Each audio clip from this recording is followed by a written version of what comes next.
Ungkapan Bosman yang lagi diviralkan buzzer rupiah adalah, ketika Anda percaya, tidak perlu penjelasan. Ketika Anda tidak percaya, maka tidak akan pernah cukup penjelasan. Intinya penjelasan Bosman tidak akan ada yang mempercayai, karena itu percuma Bosman keluar-keluar. Orang di atas sana gak ada yang percaya Bosman. Oke, terus ngaruh gitu diserang buzzer rupiah buat Bosman? Ya enggak lah. Anjing menggonggong, khilafah tetap berlalu. Kita cuma ngingetin kepada para buzzer rupiah pemecah belah bangsa. Umurmu di bawah perlindungan apapun sebentar lagi selesai. Pestamu yang seakan tak tersentuh hukum ada batasnya. Jadi kita ngingetin aja wahai buzzer rupiah, juga kepada pendakwah teologi di Kelapa Gading pecundang yang pansos cari panggung. Untuk dekat, kalian tidak harus menjilat. Kalau ngomong, kalian tidak harus menggonggong. Demi duit, kalian tidak harus menggigit. Karena hidup tidak seanjing itu, kawan. Baiklah, kita ke topik yang penting sekarang, bukan ngurusin lu. Ketika lockdown di tahun 2020, banyak orang yang masih tebal kantongnya. Namun 12 bulan setelah itu tipis duit di kantong. Ketika krisis ekonomi di tahun depan, di tahun 2023, banyak yang bakal ambiar kantongnya, karena yang sekarang aja sudah bolong itu kantong. Lalu bagaimana solusinya? Pertanyaan sekarang, emang dunia pasti krisis? Lalu Indonesia juga krisis? Indonesia masuk resesi, harga-harga inflasi, atau bahkan stagflasi? Inflasi, kenaikan harga barang arti sederhananya. Namun banyak orang masih bisa belanja walau harga naik, maka inflasi kurang begitu berpengaruh. Tapi stagflasi itu beda. Sudah harganya naik, tetapi juga daya beli turun tajam. Ketika inflasi masih bisa teratasi dengan harga bisa diturunkan. Salah satu dengan strategi membatasi uang beredar misalnya. Namun karena rendahnya daya beli, pada saat harga turun pun tetap macet ekonominya. Itulah stagflasi. Untuk menjawab hal ini, bisa berseri informasinya, namun kita urai perlahan. Saat ini ekonomi Indonesia ditolong oleh top 1% komunitas ekonomi. Mereka adalah para konglomerat, para oligar, dan top kapitalis Indonesia, di mana kebanyakan bisnis mereka adalah berbasis pada sumber daya alam, terutama sawit, nikel, dan batubara. Mereka yang bermain nikel, sawit, CPO, batubara, dan beberapa unsur tambang lainnya saat ini sedang jaya-jayanya. Namun berapa lama lagi mereka itu di atas? Di beberapa tempat mulai mengalami oversupply atas hasil tambang tersebut. Salah satunya yang oversupply adalah nikel. Apalagi kalau daya beli dunia turun, produksi dunia menurun, dan permintaan menurun di seluruh dunia itu bisa dalam sekejap bisnis tambang mereka runtuh dan orang kaya 1% akan runtuh juga.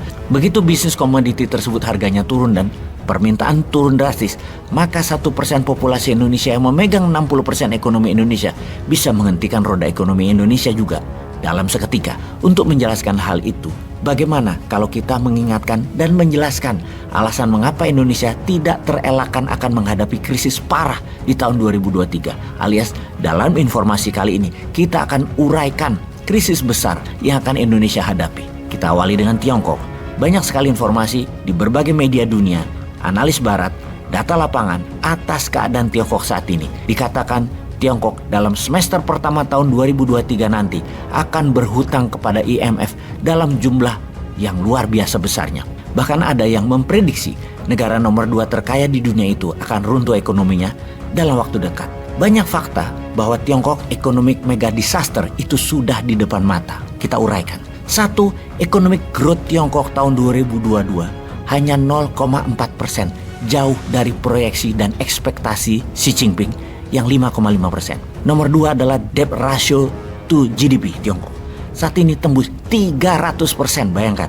Nomor 3 adalah unemployment di Tiongkok khususnya bagi generasi muda mencapai 20%. Nomor 4, sektor real estate property yang merupakan 25% dari total GDP Tiongkok, di mana lebih dari 60% dari semua kekayaan atau wealth rakyat Tiongkok ada di sektor properti. Sudah dalam 2 tahun ini tidak liquid dan merugi. Terdapat data buat di Tiongkok, perbandingan investasi bursa saham, deposito bisnis investasi sektor real, maka mempunyai aset properti seperti rumah, apartemen, dan sejenisnya adalah perilaku 60% bagi rakyat Tiongkok, di mana hal ini merupakan perbandingan tertinggi di dunia. Negara lain misalnya seperti Indonesia, properti itu di bawah 20%. Bahaya besar kalau runtuh dunia properti di Tiongkok ini.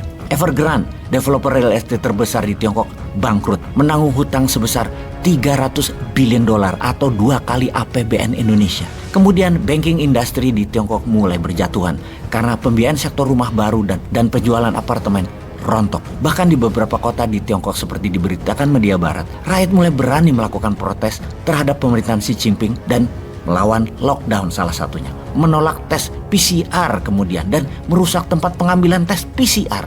Pembeli rumah dengan mencicil, memboikot, menolak untuk membayar mortgage payment atau cicilan beli rumah dan apartemen.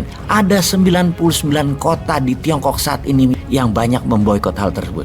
Hal ini sangat menyulitkan dan mempengaruhi ekonomi Tiongkok menjadi sangat parah. Ada lagi, yaitu sebanyak 50 juta apartemen kosong. Tidak ada penghuninya dan masih ada jutaan lain sedang dibangun, belum selesai, menjadi mangkrak. Nomor 5, Xi Jinping menggunakan tangan besi untuk menjalankan praktek sosialis dengan mengambil paksa kekayaan para bilioner dan orang kaya Tiongkok dengan pajak besar, juga mengalihkan kepemilikan usaha untuk negara. Efek zero covid policy juga membuat lambatnya sektor produksi bergerak. 6.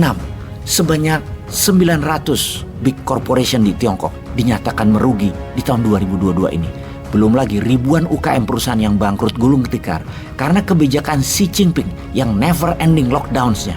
Nomor 7, jatuhnya ekonomi Tiongkok ini akan menyeret negara lain karena ada sebanyak 2,1 triliun dolar yang terikat dengan Tiongkok. Di samping itu juga Tiongkok memiliki 2,4 triliun hutang dengan mata uang asing yang jatuh tempo. Sebanyak 70 negara di dunia terikat dengan proyek Tiongkok di bawah kebijakan investasi One Belt One Road sudah mengalami dampaknya karena banyak proyek itu pada mangkrak. Sekarang apa yang harus kita lakukan? Bersiap menjawab sebuah pertanyaan mendasar. Ketika kita membahas krisis Tiongkok yang sedemikian parah, bagaimana hal ini akan berpengaruh ke dunia? Pertanyaan selanjutnya, bisakah krisis parah ini juga terjadi di Indonesia? Tiongkok sebagai negara nomor 2 ekonomi di dunia dengan Indonesia yang pertumbuhan ekonominya bergantung banyak dengan Tiongkok. Apa yang akan terjadi dalam waktu dekat pada keduanya?